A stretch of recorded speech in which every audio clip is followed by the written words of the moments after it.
High beauties, আজকে তোমাদের সাথে একটা ভাইরাল ফেস মাস্ক শেয়ার করছি। একটা গ্লাসে আমি 2 চামচ মতন চিয়া সিড নিয়ে নিয়েছি, তাতে আমি অর্ধেক দুধ মানে একটা ছোট গ্লাসে অর্ধেক দুধ দিয়েছি। তোমরা চাইলে এখানে অল্প দুধ আর অল্প জল ইউজ করতে পারো।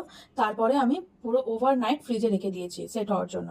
তারপরে আমি অল্প করে বিটরুট জুস দিয়েছি, আর সঙ্গে কিছুটা বিটরুট ক্রাশ করে দিয়েছি। তারপরে মাস্ক হিসাবে আমি মুখে লাগাচ্ছিলাম, দেখছিলাম প্রথমে মুখে স্টিক করছে না, তাই জন্য আরও একটু চিয়া সিড দিয়েছিলাম। পরে চিয়া সিডটা পরে ইউজ করাতে সঙ্গে সঙ্গে ভেজে নিই, 10-15 মিনিট রাখলে সেম কিছুক্ষণের মধ্যে চিয়া সিড যে জলটা থাকে বা দুধটা ছিল সেটাকে শুষে নেবে, ফের কোনো অসুবিধা হবে না, ওটা তখন স্টিক করবে। তো এইরকম করে আমি ব্যালেন্স করে নিয়েছি, বাট প্রচণ্ড মেসে। বাট চিয়া সিড, মিল্ক আর বিটরুট তিনটে স্কিনকে প্রচণ্ড পরিমাণে ব্রাইট করতে সাহায্য করবে। আর আমার মতে চিয়া সিড খাও, এতে তোমার স্কিন আরও ব্রাইট করবে। এবং বিটরুট জুস খেতে পারো, এতে স্কিন আরও বেশি গ্লো করবে। ভিডিওটি ভালো লাগলে অবশ্যই লাইক শেয়ার